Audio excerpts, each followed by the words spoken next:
You have Catriona Gray na magsasalita about corruption as if hindi naman, tahimik kayo, ganyan, tanga. Matagal na kaming maingay, Catriona.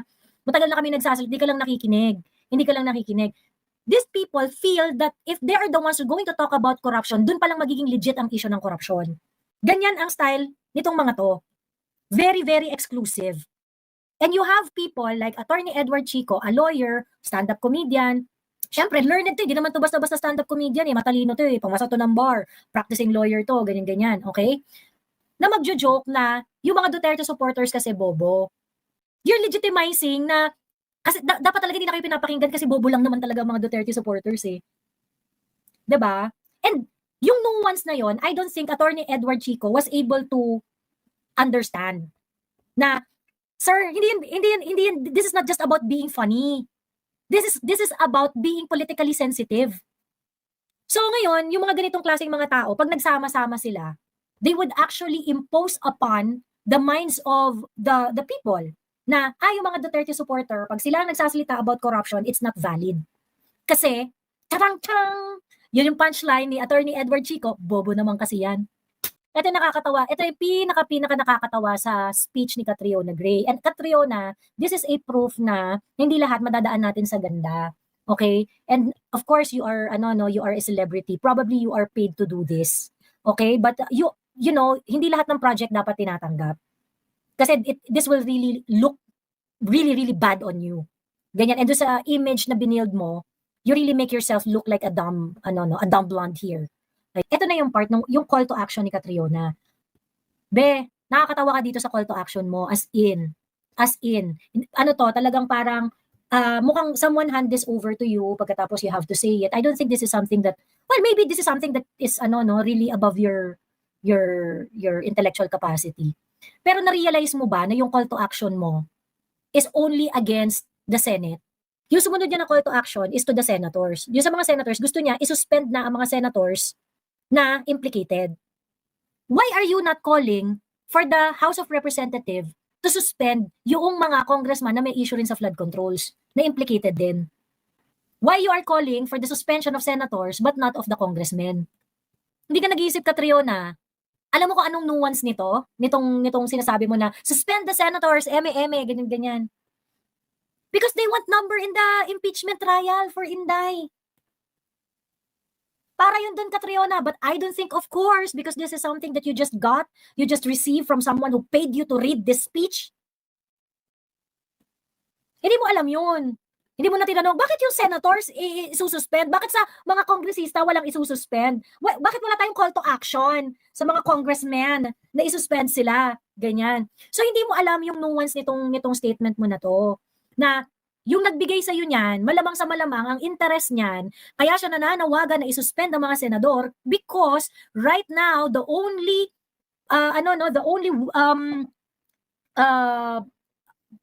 thing that blocks Inday Sara's impeachment is the number in the Senate.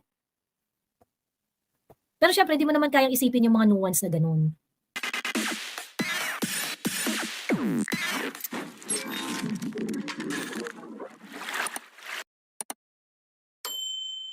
Ito na. Ayan. Ang hirap pala magpa-signature campaign, sabi ni Fidus. Oo, mahirap talaga. Kaya nga dapat, yung sa signature campaign, marami nagtatanong, no? Sige, mag-ano mo lang muna tayo dito sa signature campaign. Actually, marami nang nagdadatingan ng mga pirma. Marami nang nag-send.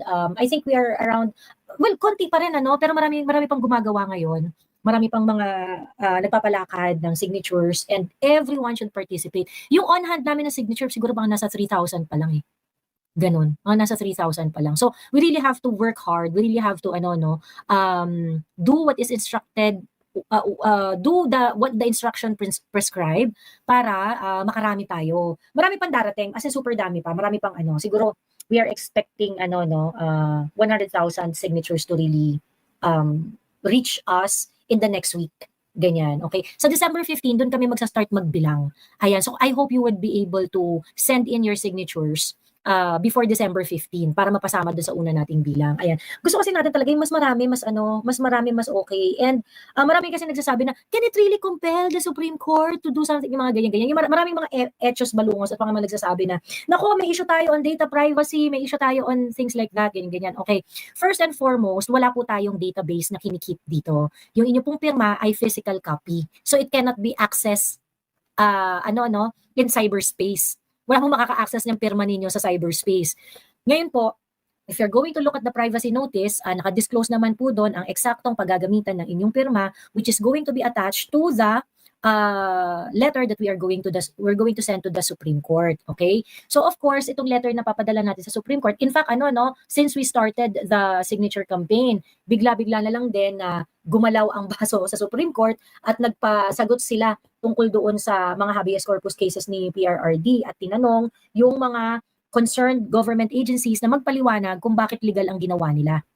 Ganyan. So, ngayong panahon na to, ang napaka-importanting panahon para manindigan kasi alam niyo nakakatakot, no? Sa totoo lang, I really feel that the Supreme Court might legitimize the kidnapping of PRRD.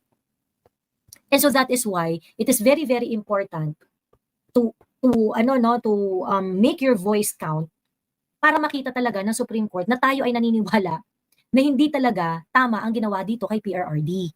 Ganyan, mali talaga. Mali talaga. Ako sa totoo lang nakakatakot kasi it looks like they might legitimize yung kidnapping kay PRRD. It's really, really scary. Ganon. Like I said before, yung signature campaign, ang purpose nito ay dalawa. Of course, one is to ask the Supreme Court. The Supreme Court is the last frontier of the Filipino people. Diyan tayo umaasa na tama yung pag-interpret nila sa batas. At yung pag-interpret nila sa batas is something that we can rely on regardless kung sino ang presidente. It should stay right. Diba? Ang nakakatakot kasi dito sa uri ng administrasyon na meron tayo, kung ano yung trip nila, bend the law. Diba?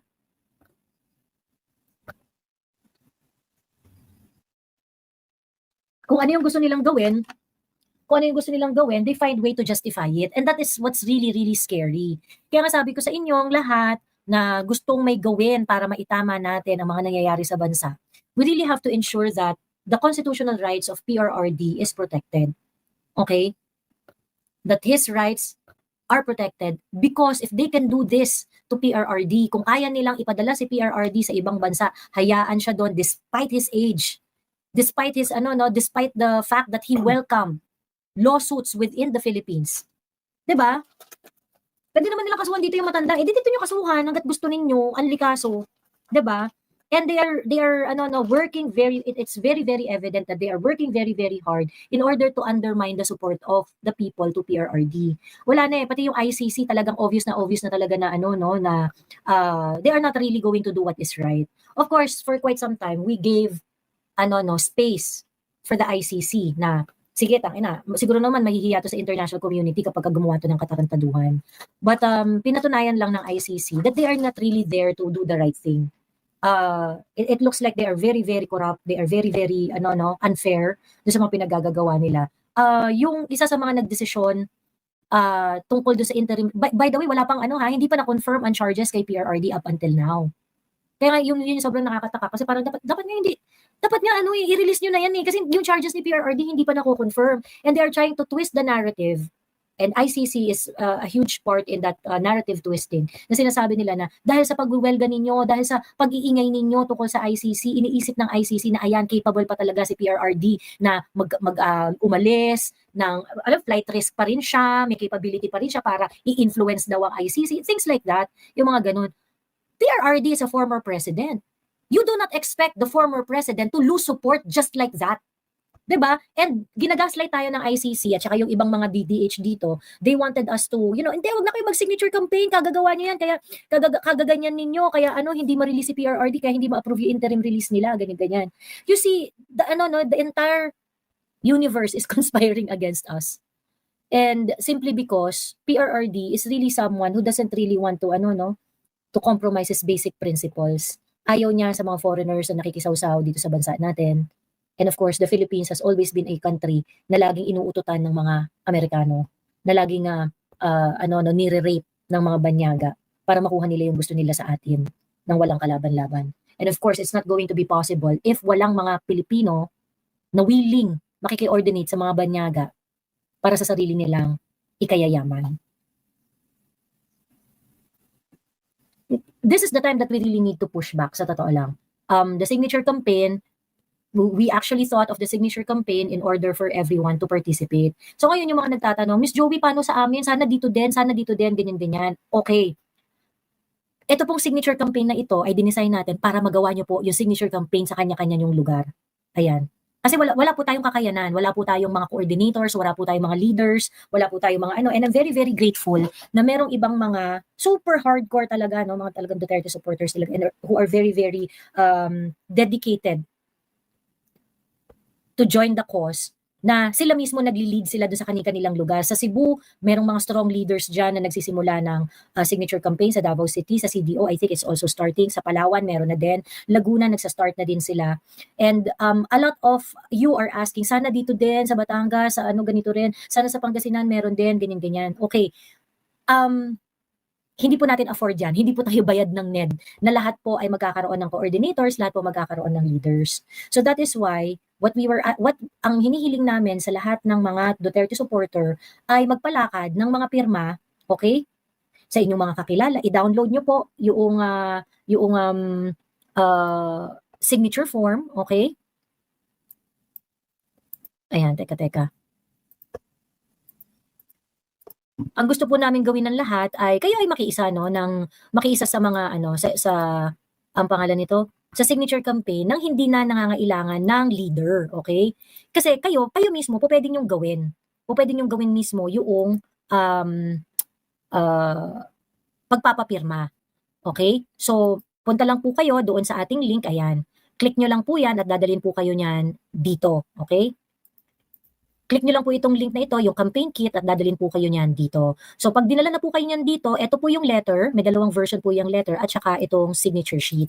Ayan, ito po yung signature sheet. So i-print nyo lang po ito. Pwede po kayo mag-print ng isa tapos ipa-photocopy nyo na lang para mas tipid. Ayan. Ito po yung letter na gusto nating ihatid sa Supreme Court para paalalahanan ng Supreme Court na umaasa tayo sa kanila na maitama nila ang ginawa kay PRRD. We believe what they did to PRRD is wrong. Okay? At umaasa tayo ng Supreme Court ay maninindigan sa kung ano ba talaga ang tama at kung ano ba talaga ang dapat gawin sa kaso ni PRRD. Ayan. So i-download ninyo itong letter na ito, i-download niyo yung letter, pagkatapos niyo i-download yung letter, i-print, okay? At pagkatapos itong signature sheet, mag-print din kayo, okay? Ngayon kasi yung iba kasi kunwari nag-print tas nagpirma sila. Sayang naman kasi kung kunwari isa lang yung pirma ng isang signature sheet kasi 22 yan 22 22 slots yung isang page. So kaya ang suggestion namin kung magpapadala kayo ng mga pirma ninyo, okay? Kung magpapadala kayo ng mga pirma ninyo dun sa address na nakalagay dun sa instruction, sana papirmahin nyo na rin yung mga kaibigan ninyo, yung mga kamag-anak ninyo, ganyan-ganyan, para makiisa na rin sila dito sa ating ipapadala sa Supreme Court, okay? So parang hindi naman sayang yung ninyo, hindi naman sayang yung inyong pag-mail sa pag-mail sa ang pangalan nito, pag-mail dun sa address, ayan. So sayang naman kasi 'di ba? Sayang yung effort kung isang pirma lang, ayan, okay? Hi lang ako kay Tita Benji Pugales, hello. Audrey Stewart, Russell's dad, Gareth Malaya, hello. Pandalito, hello, ayan, okay? Shoutout doon sa ating mga YouTube members dyan, okay? So anyway, yun na nga, hindi nyo kailangan ng leader, hindi nyo kailangan ng malaking signature event in order to participate. All you need to do is to download the letter, the signature sheet, i-explain ninyo doon sa kaibigan ninyo, sa kamag-anak ninyo, kung bakit natin dapat mag-join dito at suportahan ito. Pumirma kayo. Pag napuno nyo na yung isang page, o kung kunwari, okay na kayo dyan, napuno nyo na yung isang page, isend ninyo doon sa, okay?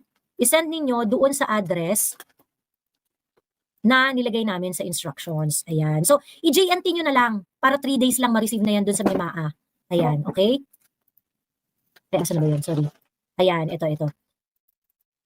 Ayan, ito po yung address na yon, okay? Ayan yung address na yun. I-JNT nyo na lang para mabilisan.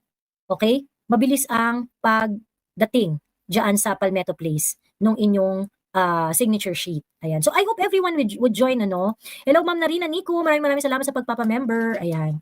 Okay? So, ganun po, wag na po tayong maghintay na merong darating dun sa lugar ninyo. Wag na po kayong maghintay na sana dito din, sana dito rin sa barangay namin meron or ganyan, okay? Wag na po tayong hintay ng ganon. Ayan. Sabi ni Placido, we will support the initiative. Tayo na ang pumirma. Correct. Ayan, okay. There are going to be several initiatives and leaders who are going to do the signature campaign within Metro Manila rin, ano. Kaya masaya yan, maganda yan. Kung meron sa area ninyo, di well and good. Pero kung wala, kayo na mismo yung kumilos, kayo na mismo yung gumawa. Kasi nga, wala tayong funding, wala tayong network of leaders. All we have is heart. Puso lang talaga ang meron tayo. Ayan. Okay?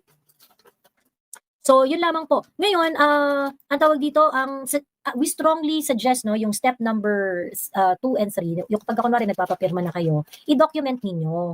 I-document ninyo, tapos i-post ninyo sa social media, or pwede nyo i-send sa amin, ako ang magpo-post, wala rin namang problema yan. Kailangan natin yan kasi para makita talaga na totoong tao yung mga nagka-come together, yung nagsasama-sama para kay PRRD. Nakita ng buong mundo na yes po, marami pong naniniwala doon sa leadership ni PRRD at marami pong sumusuporta doon sa uri ng liderato na ipinakita ni PRRD sa mga policies na pinatupad niya nung siya ay presidente.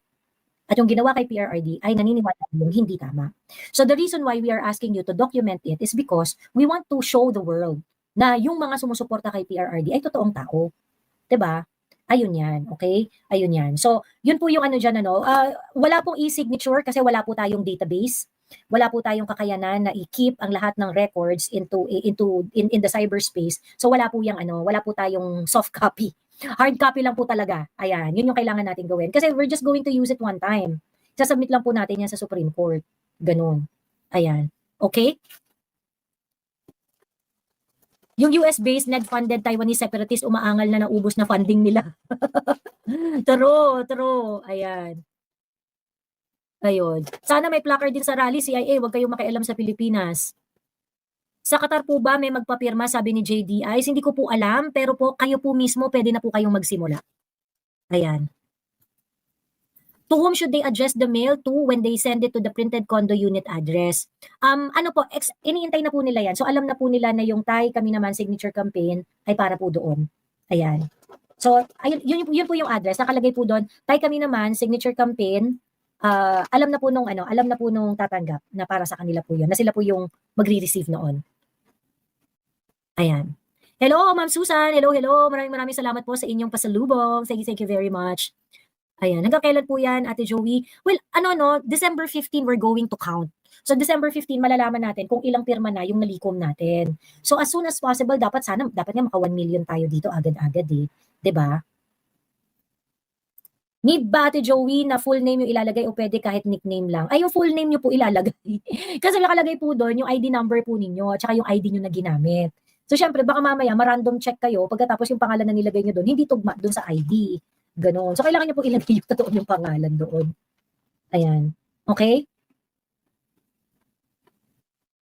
Paano nga sa hindi marunong gumamit ng signature campaign ng online? Wala nga pong online. Wala pong online signature campaign. Manual po siya. Ayun. Manual po siya. Sabi ni Joey, meron sa CDO, hindi kasi ako makapag-lead ng signature campaign. I'm a single mom na may anak na may autism, everyday therapy siya, wala akong mapag-iwanan sa kanya. Sabi ni Maitos Ness, ayan, okay. So anyway, kung kunwari, hindi malapit sa inyo yung signature campaign na nangyayari, yun nga yung point, no? Anyone can actually do the signature campaign. Ayan, okay? Ayun, anyone can do it. Ayan. Hello, Noel. Ayan, anyone can do it. So, yun lang, no, sundin nyo lang po yung instruction. Yung kanina po may video po akong pinakita. Panoorin nyo po ng buo.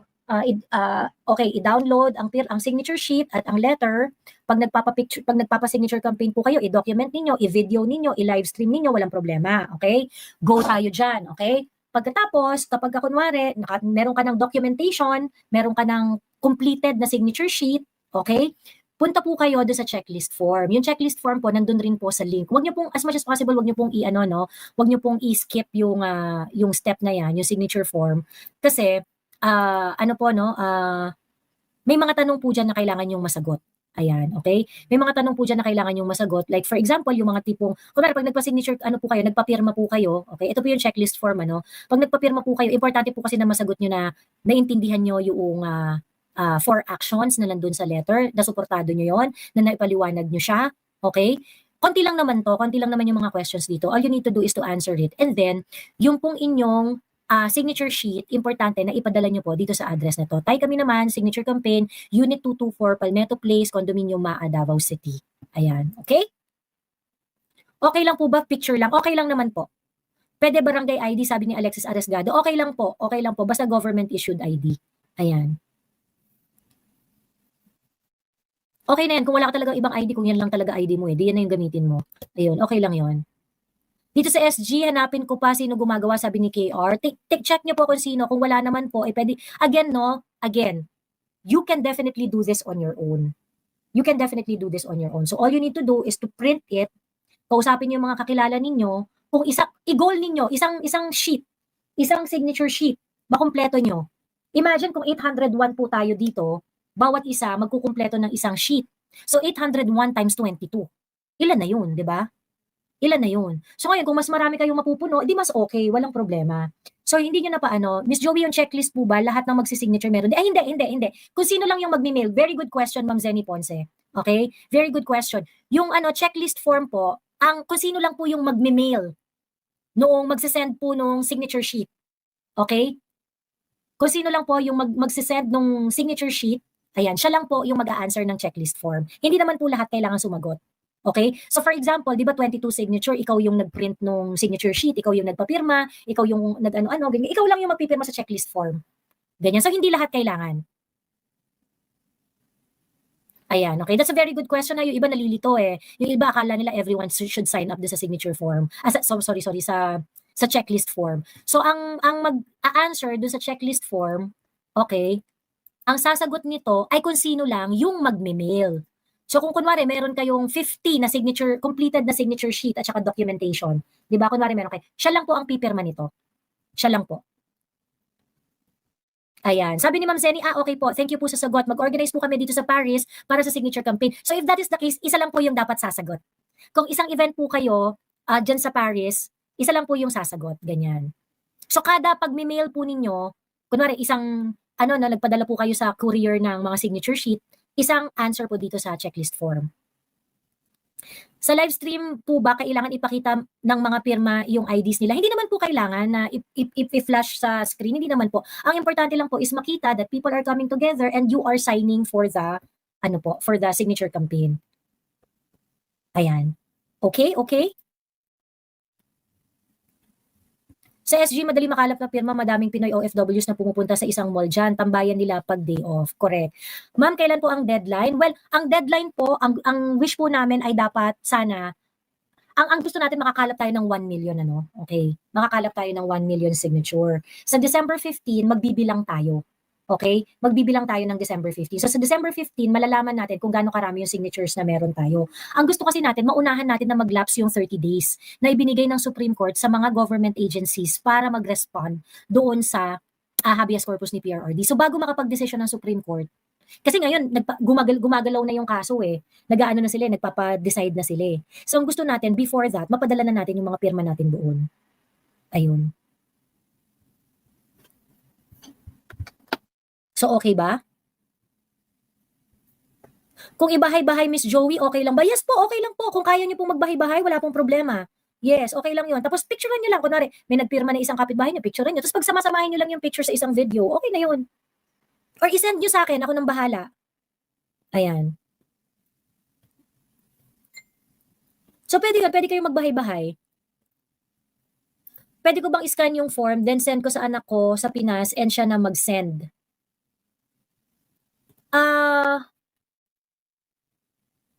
Yung pirma niyo po? Dapat po kasi wet signature talaga eh. Hindi po pwedeng e-signature. Ayan. I suggest, madam, every live stream you update us with the current count. Ayan. Well, sa ngayon, meron tayong around 3,000 na 3,000 na pirma on hand, okay? We were able to get around 3,000 3,000 signature since nung Duterte run. Ayan. Teka lang ha.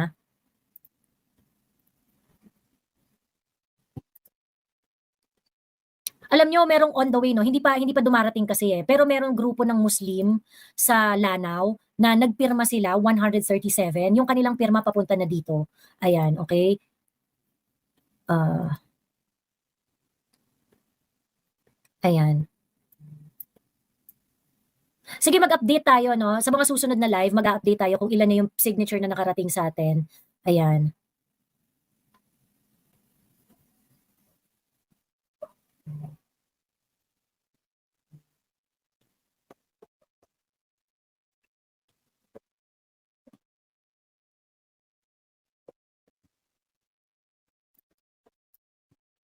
ayun.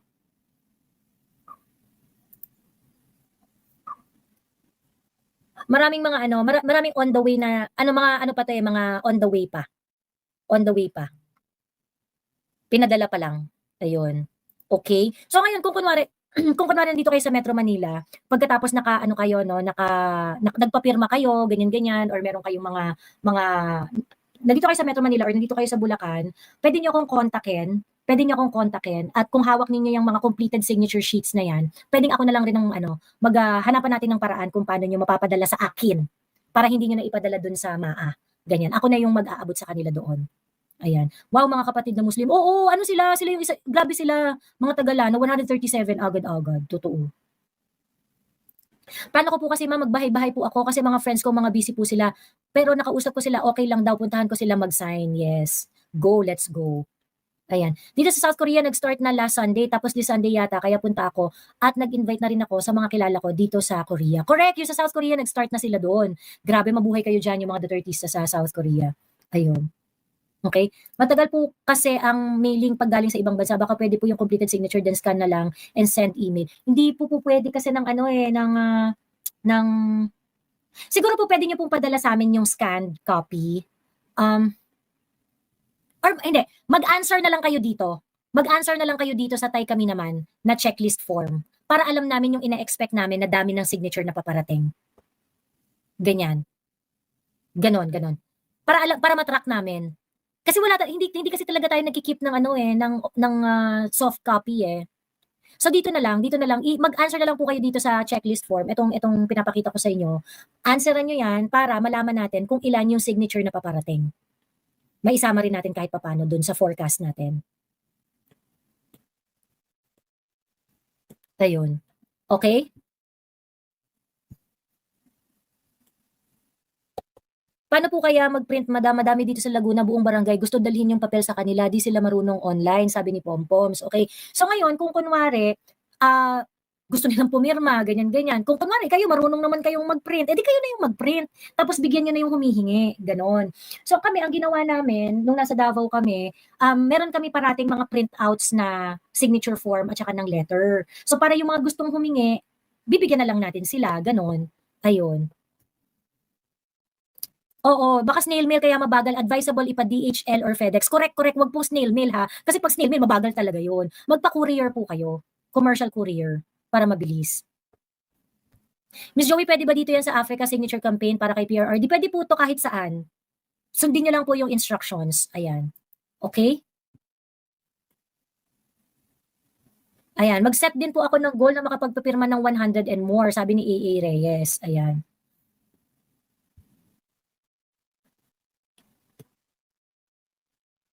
Ayan, gagawin ko yan Miss Joey, sayang luha nung kunin sila tatay kung yan kung di ko magawa, sabi ni Honey, correct, correct. Ayan, ayun, okey. Joey, almost 2 weeks pa bago makarating diyan sa inyo, eh, sa weekend pa ako magbahay-bahay. Dito kasi alam mo naman super busy mga pips dito, sabi ni, taga Bugo. Okey lang, as long as you would be able to do it, okey, maghihintay kami. Pero of course, I hope you can do it as, early as possible. Kasi nga gusto nating ano 'no, isa sa mga reason why we are doing this is because we also want them to see our numbers. Gusto natin na makita nila na marami tayo. That we are a ano 'no, we are a, political force to be reckoned with, 'di ba? Gusto nating malaman nila na tayo, marami tayong sumusuporta sa causes ni PRRD at naniniwala tayo do'n sa mga policies na pinangunahan niya nung siya ang presidente ng Pilipinas. So, we really have to ano 'no, make an effort sayang naman kasi kung wala tayong magagawa eh, 'di ba? Ito na yung pagkakataon para magsama-sama. Ayan. So ngayon yung mga kumukontra doon sa signature campaign, yun yung hindi ko maintindihan, no? Yung mga kumukontra doon sa signature campaign. Kasi unang-una, what else do you offer? 'Di ba? Yung a lot of people are saying that will not legally compel ganyan-ganyan. We are not here to compel the Supreme Court to do something that is outside their authority. What we want is to communicate with the Supreme Court na marami tayong umaasa sa kanila na gagawin nila ang tama. The action is not really to compel anyone to do something. What we want is for them to be true to their duty. 'Di ba? So yung mga iba kasi na nagpapakalat ng iba't ibang mga maling balita, nagpapakalat, yung mga ano, yung mga nagsasabi na hindi lost cause yan, wala yan, ganyan, ganyan. So, what do you offer? What do you offer to do? And if you are going to say na yung pagsasama-sama ng mga Duterte supporters at ang pagpapakita ng suporta ng mga Duterte supporters ay walang mararating, who is going to benefit sa mga ganyang klase ninyong mga etyos?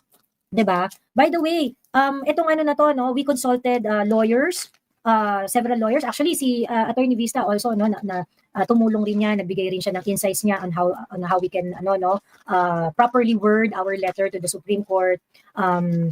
Yung mga lawyers ni TRRD, nag-advise rin sa atin yan kung paano ito magawa ng tama, ganyan. So this is not done haphazardly. This is something na pinag-isipan at dumaan sa konsultasyon. Ayan. Sabi ni Your Game, true, and I support. When will be the deadline? We understand you will still need time to collate and finalize the submission. Yes. Ano po, ang tawag dito, ang goal talaga natin dyan is sana makaano tayo eh. Because the Supreme Court already asked the parties to explain their side, kung tama ba yung ginawa nila kay PRRD na pagpapadala sa Hague, do sa habeas corpus, ang kailangan talaga natin dyan is before magdesisyon yung Supreme Court. Usually kapag kunwari nakasagot sa memoranda yung mga iba't ibang agencies, there is 60 days on the part of the Supreme Court to complete the decision eh. 60 days. So siguro yung Supreme Court makakapag-decide dyan by January or February dito sa mga habeas corpus cases na to. What we want is to get signatures, as many as we can, before the end of the year. December 15, we're going to start counting kung gaano karami na yung signatures na meron tayo. Ayan. Okay? Si Maharlika nagpapakalat na wag daw pipirma, baka kung ano raw yan. Parang naging tanga siya doon, walang naintindihan. Tanga naman po talaga si Maharlika. Hindi po siya parang, tanga po talaga siya. Diyos me, ganon. Yan hindi ko maintindihan sa mga yan eh, mga Duterte supporters ko, no. Pero they find it worthwhile na manira ng kapwa nila Duterte supporter kesa awayin ang administrasyon. 'Di ba? Kailan ba nila huling binanatan si Martin Romualdez?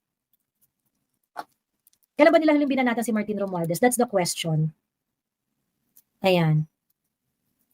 Dapat pwede lang signature online. Hindi po pwede yung online signature. Kasi nga po, wala po tayong kakayanan para i-maintain ang mga soft copy online para dyan sa mga yan. So, ano po, no? Ano na po tayo? Hard copy lang po talaga tayo. Hard copy lang po talaga tayo. Kasi ang mga signatures nyo po, gagamitin lang yan once. Gagamitin lang po yan para i-submit sa Supreme Court attachment ng letter. That's the only use that we're going to do with your signatures. Yun lang po talagang paggagamitan yan, wala nang iba. So wala po tayong soft copy niyan. Wala po tayong mga ano niyan, wala po tayong mga ang tawag dito database. Electronic database, wala po tayong ganun.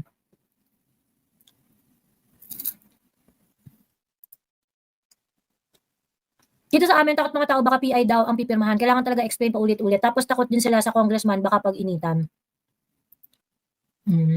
Adi, ganun na lang tayo. Kung takot na lang talaga tayo parate, di magtiyaga na lang po talaga tayo sa magtiyaga na lang po talaga tayo sa injustice, magtiyaga na lang po talaga tayo na pagnakawan, apihin.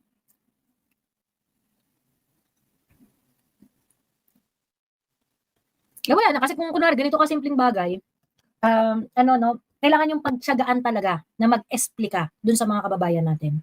Ganon.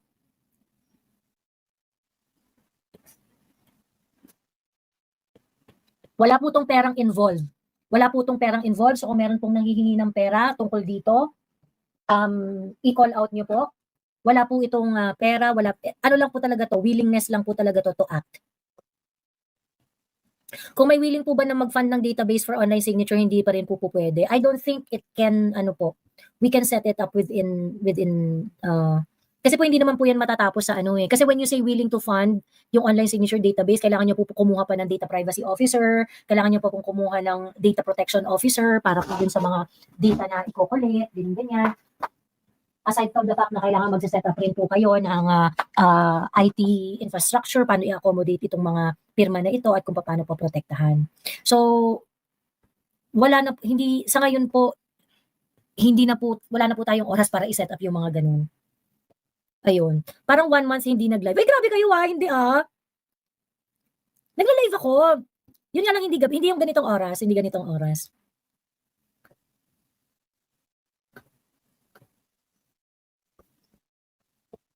Ayan, may nakausap na ako dito sa Israel na kababayan natin na may Israeli ID, pwede siya mag-organize, sabi ni Myra Florencio, ayan. Pero siguraduhin niyo po na yung sa ID po ninyo, ang gagamitin niyo po doon na ID is yung Filipino issued ID, ha?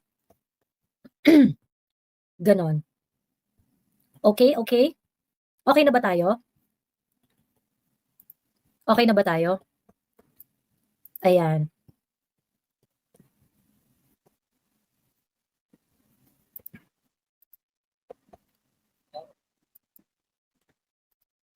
Okay, wait lang ha. Kasi,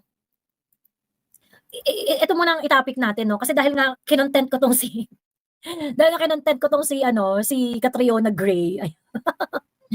Hello kay Catriona Gray, ayan. Dahil kinontent ko nga to si Catriona Gray, ang tawag dito, bigla na lang akong naano sa Facebook, na shadow bandang malala.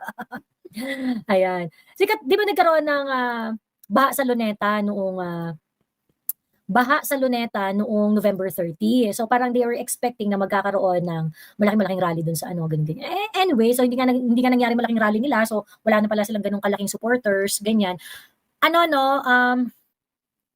Yung mga estudyante na ina-expect ko maraming pupunta dun sa baha sa Luneta. Tapos ina-expect ko na mga estudyante yung magpupuntahan. Hindi nila na-compel yung mga estudyante na mag-join, Kaya konti lang yung nagpunta. Ayan. Anyway, so eto si Catriona Gray in her full Miss Universe glory dahil nagsalita si ate mo, Kat. Ayan.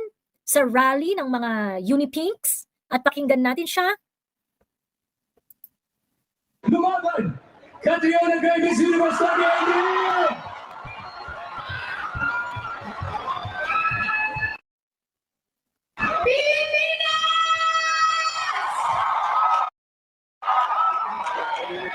Today we stand here as Filipinos who are tired of watching as corruption steals food from our tables, steals medicine from our hospitals, classrooms from our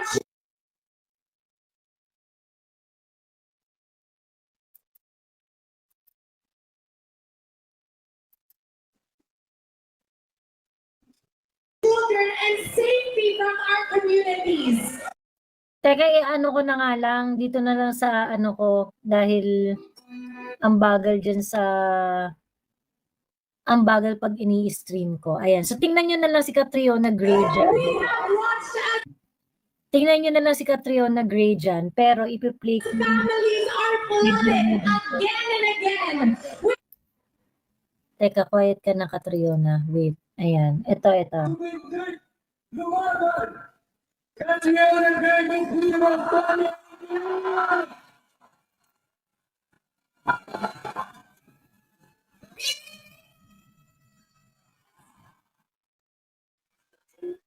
Today we stand here as Filipinos who are tired of watching as corruption steals food from our table, steals medicine.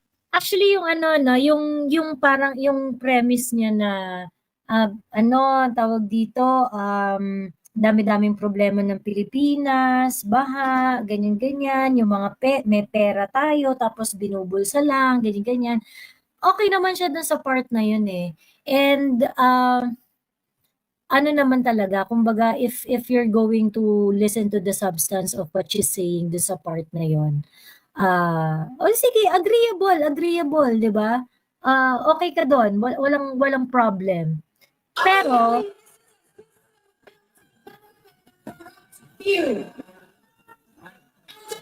every time we stay quiet, corruption wins. Tapos, ayun, nagrereklamo na siya, bakit ang tahimik, bakit ang ano, ganyan-ganyan. Actually, Catriona, kami yung unang nagsasalita about the corruption. Mga DDS yung nagsasalita about corruption. But because people like you would like to humiliate the Duterte-aligned supporters, you would like to, you always want to brush us off, all the time. Ganyan. Not necessarily ikaw, pero yung mga tao na kasama mo dyan sa rally na yan, lahat kayo ang tawag dito, hindi nakikinig doon sa mga sinasabi ng mga political rivals ninyo at yung mga supporters ng political rivals nyo. So, yung nagrereklamo ka na nananahimik, masyadong tahimik ang mga ganun. Actually, hindi tahimik. Hindi tahimik ang mga tao. Ayaw mo lang makinig. Ayaw mo lang i-open yung horizons mo. And ito nga, ang experience ko sa iyo ngayon, Catriona, because I called you out in Facebook, I actually got shadow banned, no? Talagang parang pinatay na gripo yung Facebook page ko. Kasi yung mga tao, biglang nawala yung mga tao. Ayan, ganon. So, hindi tahimik. Actually, nagrereklamo kami. The Duterte-aligned people filed cases before the Supreme Court. We conducted a lot of rallies, huge rallies, it's bigger than one that you attended. Ganon. Pero hindi kayo nakikinig. 'Di ba? Hindi kayo nakikinig. So ngayon, you are complaining about people being silent about the corruption. Is very, very tone deaf on your part, Catriona. And as someone who's representing young women, 'di ba? Hindi maganda na bulag-bulagan ka din doon sa totoong pulso ng mga mamamayan. Ganon. So, yung uri ng politics mo, Catriona, masyadong performative. Na concern na concern ka, galit na galit ka, ganyan-ganyan. Tahimik, etchos, ganyan-ganyan. But it doesn't really come from real advocacy. Kasi hindi ka naman kasama sa usapan at hindi ka sumasali sa usapan for the longest time. 'Di ba? Anyway, tuloy lang natin.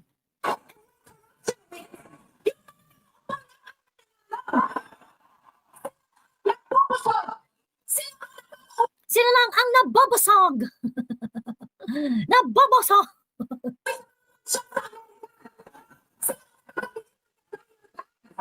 We were talking about that, Catriona. We had been calling out the congresswomen, the representatives, sila Stella Kimbo, sila Bernos ng Abra, sila Benny Abante, sila Johnny T. Pimentel.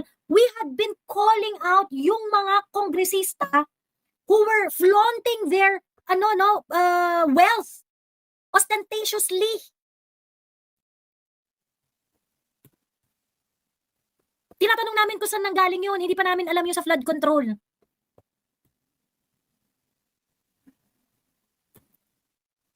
So, ngayon na parang concern ka ngayon dyan, ganyan-ganyan. So, as a Miss Universe, okay, and someone who's who's engaging in public conversation about politics, it is also very important that people like you listen to the other side of the fence. Ito yung problema nyo kasi and this is also the reason why I do not like the joke of Attorney Edward Chico. Di ba si Attorney Edward Chico, komedyante yan ganyan. Komedyante yan Sometimes nakakatawa siya, sometimes wali talaga yung joke niya. Ganon. This is the reason why I do not like the joke of Edward Chico. Kasi doon sa joke ni Edward Chico, pinagtawa sabi niya, oy Malutikia, ganyan-ganyan, di ba DDS ka, ganyan-ganyan. Tapos parang sabi ni Malutikia, hindi naman talaga ako DDS. DDS ka, ganyan-ganyan. Okay lang yon para meron namang DDS na matalino. Ganon. Okay naman daw yon para may DDS daw na matalino. So parang, talagang, that's the reason why I do not like the joke of Edward Chico. Iba sasabihin nila, hindi, masyado ka lang, masyado ka snobbish kasi parang, hindi mo matake yung joke. No, that is exactly what is wrong in the political discussion. Okay? You have Catriona Gray na magsasalita about corruption as if hindi naman, tahimik kayo, ganyan, tanga, matagal na kaming maingay, Catriona. Matagal na kami nagsasalita, hindi ka lang nakikinig. These people feel that if they are the ones who are going to talk about corruption, dun palang magiging legit ang issue ng corruption. Ganyan ang style nitong mga to. Very, very exclusive. And you have people like Attorney Edward Chico, a lawyer, stand-up comedian. Siyempre, learned to, hindi naman to basta-basta stand-up comedian eh, matalino to eh, pumasa to ng bar, practicing lawyer to, ganyan-ganyan, okay? Na magjo-joke na yung mga Duterte supporters kasi bobo. You're legitimizing na, kasi dapat talaga hindi na kayo pinapakinggan kasi bobo lang naman talaga ang mga Duterte supporters eh. 'Di ba? And yung nuance na yon, I don't think Attorney Edward Chico was able to understand na, sir, hindi yun, this is not just about being funny. This is about being politically sensitive. 'Di ba? So ngayon, yung mga ganitong klaseng mga tao, pag nagsama-sama sila, they would actually impose upon the minds of the people na, yung mga Duterte supporter, pag sila nagsasalita about corruption, it's not valid. Kasi, charang-charang, yun yung punchline ni Attorney Edward Chico, bobo naman kasi yan. You see? You see? Ayan. So, tinahi ko talaga tong dalawang to, no? Itong issue ni Catriona Gray at saka yung kay Edward Chico. Kasi, yung kay Attorney Edward Chico, na parang, may ano pa kasi siya eh, meron pa siya sinabi na, dalawa yung joke ko ngayon. Sinabi ko yung mga pink pikon, pag sinabi ko yung mga DDS bobo. Ganyan. Tapos ang nag-react lang daw, well, hindi yun yung exact words niya ha. Pero parang ang gustong palabasin is that yung mga Duterte supporters, yung mga DDS, yung mga Dutertista, did not take it lightly. Pagkatapos wala naman daw mga pink na nagre-react sa kanya masyado. Ganon. Tawagin mo ring mga bobo, mga bobo, mga pinks. Then you're going to get an apples to apples reaction. 'Di ba? Tawagin mo ng bobo yung mga pink. Tapos tawagin mo rin bobo yung mga pink at saka yung parehas sa mga bobo yan eh, 'di ba? Tingnan natin if you're going to no. Kasi ang joke mo sa mga pink, sabi mo sa mga pink, mga pikon. Ang joke mo sa mga DDS bobo. 'Di ba? The Duterte supporters had been pushing hard in order to, foster a legitimate political conversation. You always brush us off. And making a joke out of it, na hindi mga bobo lang naman talaga yung mga Duterte supporters eh. You are actually adding an insult doon sa mga tao who's really trying to foster a legitimate political conversation. You are normalizing nonchalance. You are normalizing intolerance. And it's not a joke. 'Di ba? It's not a joke. Anyway, tapusin natin tong si Catriona Gray. Kung ano ba naman yung Catriona, lumulubog sa ba? Ito yung nakakatawa. Ito yung pinaka nakakatawa sa speech ni Catriona Gray. And Catriona, this is a proof na hindi lahat madadaan natin sa ganda. Okay? And of course, you are you are a celebrity. Probably you are paid to do this. Okay? But hindi lahat ng project dapat tinatanggap. Kasi this will really look really, really bad on you. Ganyan. And doon sa image na binild mo, you really make yourself look like a dumb blonde here. Ayun. Raise up leaders, Lord, with integrity. Yeah. Anyway, yung part na yan, nagdadasal na lang si Catriona. So, huwag na natin pakinggan yung part na yun. Ito talaga yung part nung kanyang speech na nakakaloka. So, nag-demand na siya ng action. So, after niya nung mga kanyang compelling mga makabagbag damdamin, nakawan tayo, nalulunod na ang mga tao, naghihirap na, wala nang makain sa mesa. Yung ganyan-ganyan. Ang tawag dito, yung mga after ng drama-drama niya na yon, nagsabi siya na kailangan natin ng action. Ito na yung part, yung call to action ni Catriona. Be, nakakatawa ka dito sa call to action mo, as in. Talagang parang, mukhang someone hand this over to you, pagkatapos you have to say it. I don't think this is something that, well, maybe this is something that is, really above your intellectual capacity. Pero na-realize mo ba na yung call to action mo is only against the Senate? It's really, if you're going to look at it, it's just really about the Senate. Ayan. To the Ombudsman, file the cases now. Ganyan-ganyan. To the senators, suspend the senators implicated. Ganyan-ganyan. The Ombudsman is going to file the case if there's sufficient evidence. So, kumbaga parang, hindi naman na talaga yan eh. Hindi naman na talaga yan issue. Ganon. Of course, syempre, questionable yung Ombudsman ngayon kasi yung Ombudsman ngayon, makamalakanyang naman yan. Diba? Anyway, yung Ombudsman part ng call to action niya is really something parang, Bex, hindi mo ba alam na ang Ombudsman makamalakanyang? 'Di ba? So yung first niya na call to action sa Ombudsman, wala naman talagang silbihan, okay? Walang silbihan. Okay? Yung sumunod niya na call to action is to the senators. Yung sa mga senators, gusto niya i-suspend na ang mga senators na implicated. Ilan yung senators na implicated? Joel Villanueva, Jinggoy, Chis Escudero, who else? 'Di ba? Okay? Bakit? Bakit sa mga Senate? Kasi yung ombudsman, meron din silang mga kakasuhang mga congressman eh. 'Di ba? May mga kakasuhan din congressman yung ombudsman. Base dun sa mga lumalabas na lumalabas na mga bali-balita. Kasama sa mga merong mga kongresistang inimplicate, yung si Garjola I think is one of it nakakasuhan. Ganon. I-implicate din, may mga i-implicate din. Why are you not calling for the House of Representatives to suspend yung mga congressman na may issue rin sa flood controls na implicated din? Why you are calling for the suspension of senators but not of the congressmen? 'Di ba? Hindi ka nag-iisip, Catriona. Alam mo kung anong nuance nito? Nitong sinasabi mo na suspend the senators, ganyan. Because they want number in the impeachment trial for Inday. Para yun dun, Catriona. But I don't think, of course, because this is something that you just received from someone who paid you to read this speech. Hindi mo alam yun. Hindi mo na tinanong, bakit yung senators isususpend? Bakit sa mga kongresista walang isususpend? Bakit wala tayong call to action sa mga congressmen na isuspend sila? Ganyan. So hindi mo alam yung nuance nitong statement mo na to. Na yung nagbigay sa iyo niyan, malamang sa malamang ang interest niyan, kaya siya nananawagan na isuspend ang mga senador because right now the only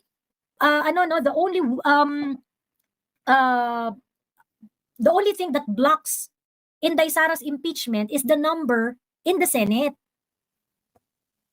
Pero syempre, hindi mo naman kayang isipin yung mga nuance na ganun. 'Di ba? Pero Bex, yun yung clue ko dyan sa'yo. Kaya dapat, if makikisawsaw ka sa politika, yung mga isang statement mo ng mga ganyan, ine-examine mo. Hindi pag binigay sa'yo, basa ka lang ng basa. Ganun. Ganun yun. So, ayun. Suspend the senators implicated and to the Congress pass the anti-political dynasty bill because power should not be inherited, it should be earned through the service of people. Ganyan. Nakakatawa, yung call to action niya sa Congress, mag-pass ng anti-dynasty bill. Pwede rin naman magpasa nun yung Senate, pwede rin naman sila mag-ano nun, pero sa Congress niya binigay. Parang, ano exactly yung wisdom nito? Sa Congress meron kang call to action, pero yung call to action, mag-pass sila ng anti-political dynasty bill. Pero yung sa Senate, ang gusto mo, isuspend nila yung kapwa nila senador.